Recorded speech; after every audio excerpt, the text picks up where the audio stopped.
sekalian. Dalam ayat ini Allah Subhanahu wa taala nak menunjukkan tentang kekuasaan Allah Taala dan hikmah yang ada pada Allah, iaitu dengan Allah menciptakan kematian dan kehidupan. Allazi khalaqal mauta wal hayah.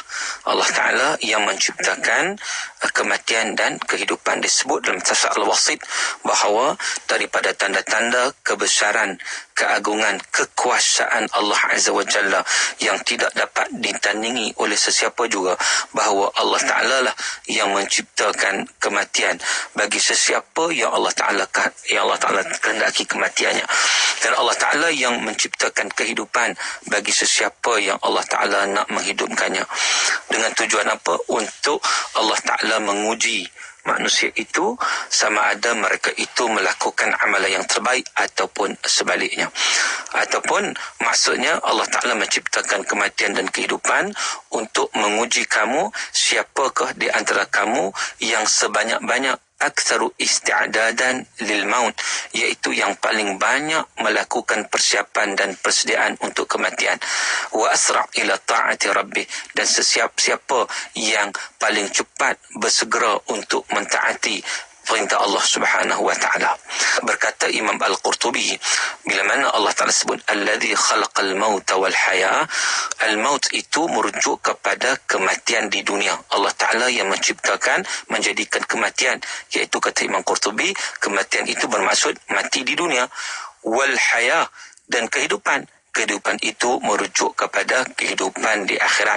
Maknanya manusia di atas dunia ni dia akan mati. Dia selepas dia dihidupkan semula, maknanya di akhirat kelak dia akan dihidupkan semula untuk selama-lamanya.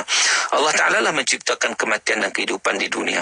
Dihidupkan siapa yang disukainya dan dimatikan siapa yang disukainya. Mengapakah kalau kita lihat para ulama membincang, banyak juga dibincangkan, mungkin timbul pertanyaan, mengapa dalam ayat ini Allah Ta'ala sebut allazi khalaqal mauta wal haya, Allah Ta'ala yang menciptakan mati dan hidup. Sebab apa disebut mati dulu baru hidup, sedangkan kita manusia ini sedang menjalani kehidupan. Manusia hidup, lepas hidup barulah mati. Begitu. Maka dengan sebab itu kita sebut tadi Imam Qurtubi berpandangan berbeza. Yang sebut mati itu, Imam Qurtubi kata sebab mati di dunia ini, kemudian dihidupkan, maknanya hidupkan di akhirat kelak. Tetapi ada yang menyatakan juga ia bukan merujuk seumpama itu. Cuma ada dia punya hikmah-hikmah yang tertentu. Sebab apa Allah Ta'ala menyebut kematian dulu, barulah menyebut tentang kehidupan. Kalau kita renungkan susunan ayat, nyatalah bahawa tujuannya adalah untuk memberi peringatan kepada manusia bahawa hidup ini tidaklah berhenti di dunia ini saja. Ini satu peringatan pada manusia agar mereka insaf bahawa mereka akan mati. Di samping jangan terpesona oleh kehidupan di dunia. Banyak manusia yang lupa akan mati. Maka dengan sebab itu para ulama ada yang menyatakan bahawa Allah Ta'ala sengaja mendahulukan kematian sebelum kehidupan untuk mengingatkan manusia itu kepada kematian itu sendiri. Kerana manusia bak hidup ni tak ada masalah, manusia sentiasa ingat tentang kehidupan, tetapi masalahnya tentang kematian itu biasa manusia lupa. Sebab tu dalam hadis Nabi juga, Nabi menyatakan akthiru zikra hadhimil ladzat, perbanyakkanlah kamu untuk mengingati hari yang kamu akan meninggalkan segala kelazatan duniawi. Maknanya di situ hari kematian seseorang. Dan begitu juga kita lihat bagaimana Allah Subhanahu wa taala juga menyatakan thumma yumitukum thumma yuhyikum. Kemudian Allah Taala mematikan kamu dan kemudian menghidupkan kamu semula. Kamu mati dan hidupkan kembali. Makna mati dulu baru hidup. Selain daripada itu, saudara, ada pandangan ulama menyatakan tentang sebab apa disebut mati dulu, ialah kerana manusia bermula dengan kematian. Sebagaimana firman Allah juga dalam surah Baqarah, kaifa takfuruna billah wa kuntum amwatan fa ahyakum. Mengapa kamu kufur kepada Allah padahal kamunya sebelumnya mati, lalu Allah menghidupkan kamu. Jadi keadaan yang pertama disebut dalam tafsir Ibn Kathir, tafsir Al-Quran Al-Azim, keadaan yang pertama dinamakan mati. Sebab apa? Sebab al-adam, tiada, manusia itu tak ada. Kaifa takfuruna billah, macam mana kamu kufur pada Allah, wa kuntum amwatan, sedangkan dulu kamu mati. Dulu kamu mati itu merujuk kepada al-adam, iaitu dulu kamu tak ada. Lalu bermula dengan kematian dulu.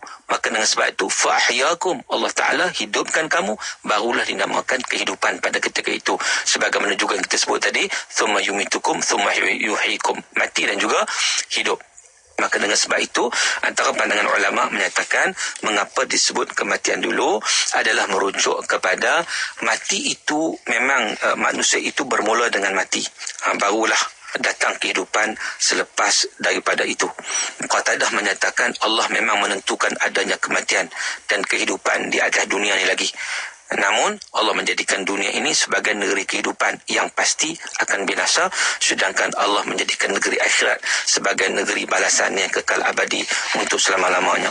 Jadi kematian itu kita temui di dunia ini, di mana-mana saja ada kematian, sedangkan kehidupan yang hakiki adalah di akhirat. Maknanya itu juga kita boleh faham bahawa Allah sebut mati dulu selain daripada yang pertama kita sebut tadi, kerana sesuatu itu diawali atau dimulai dengan al-adam, bermula dengan tiada, kemudian baru ada, mula dengan mati baru hidup. Selain daripada itu, kalau kita tengok secara keseluruhan bagaimana setiap manusia akan mati di atas dunia ini, semua akan mati, dan di akhirat esok semua akan hidup dengan kehidupan yang hakiki. Itu juga kita boleh ambil pandangan tersebut, dan itu juga disebut Imam Al-Qurtubi. Dan pandangan seterusnya juga menyatakan bila mana Allah sebut mati dulu supaya mendorong orang untuk segera beramal. Kerana apabila seseorang itu mengingati mati, maka manusia itu akan membuat satu persiapan dan juga persediaan. Berapa ramai orang hari ini bila mana mereka tidak ingat mati, maka pada ketika itu mereka tidak ada persiapan dan persediaan untuk menghadapi kematian. Kerana hatinya sudah terikat dengan dunia dengan ikatan yang sangat-sangat kuat, yang sukar nak dipisahkan. Maka dengan sebab itu kita lihat hadis daripada Qatadah bahawa Rasulullah SAW pernah bersabda, Inna Allah adzalla bani Adam bil maut wa ja'ala ad-dunya dara hayah thumma dara maut wa ja'ala al-akhirah dara jaza thumma dara baqa. Rawahu Ibnu Abi Hatim. Yang bermaksud sesungguhnya Allah Ta'ala menghinakan keturunan Adam dengan mati, dan Allah menjadikan dunia ini negeri untuk hidup, kemudian itu negeri untuk mati, dan dia jadikan negeri akhirat untuk menerima ganjaran, dan negeri untuk kekal, bahkan kekal untuk selama-lamanya. Di situ juga satu pengertian ataupun pengajaran yang boleh kita ambil, iaitu apabila Allah Subhanahu Wa Taala mengedepankan perkataan mati sebelum hidup, nak menunjukkan kepada kita tentang betapa ingatan pada mati itu merupakan sesuatu yang sepatutnya ada pada setiap manusia, kerana dengan ingatan pada mati itu ia akan membuat persiapan dan persediaan yang sebaik mungkin. Tetapi harus diingat, kita tidak dibenarkan untuk meminta kematian. Itu tak boleh. Manusia macam mana keadaan sekalipun tidak boleh minta mati. Itu merupakan perkara yang dilarang oleh Allah Subhanahu Wa Taala, sebab mati itu hak milik Allah Azza wa Jalla. Sebab tu kalau orang bunuh diri, cuba nak mematikan diri, itu merupakan dosa yang besar. Apatah lagi orang bunuh orang, begitu juga satu dosa yang besar. Bahkan kita sendiri kalau kita tengok orang sakit, kesian kat dia, kita pun minta Allah matikan dia, tak boleh. Itu perkara dilarang dalam Islam. Sebaliknya kalau kita nak berdoa juga boleh dengan satu syarat sebagaimana yang diajar oleh Nabi sallallahu alaihi wasallam, Allahumma ahyini ma kanatil hayah khairan li wa tawaffani idza kanatil wafat khairan li, atau kama qala. Daripada hadis Anas bin Malik, ia menyatakan bagaimana, ya Allah, ya Tuhanku, kita berdoa, ahyini, hidupkanlah aku sekiranya kehidupan itu lebih baik bagiku, dan matikanlah aku sekiranya kematian itu lebih baik bagiku. Maknanya kita tidak mengetahui apa yang terbaik untuk kita, sama ada hidup atau mati. Maka dengan sebab itu kalau orang itu minta mati, apakah dia pasti dia akan mendatangkan kebaikan pada diri dia selepas daripada itu? Dia tak tahu. Maka dengan sebab itu paling-paling tidak, kalau nak mendoa pun kematian pun, doalah seumpama itu, ya Allah, hidupkanlah aku sekiranya kehidupan itu lebih baik bagiku. Contohnya kita tengok orang sakit, kita tengok kesian kat dia kan, duk bernafas pun tercungap-cungap, nampak kesian, kita pun, ya Allah, ambillah nyawa dia. Jangan cakap macam tu.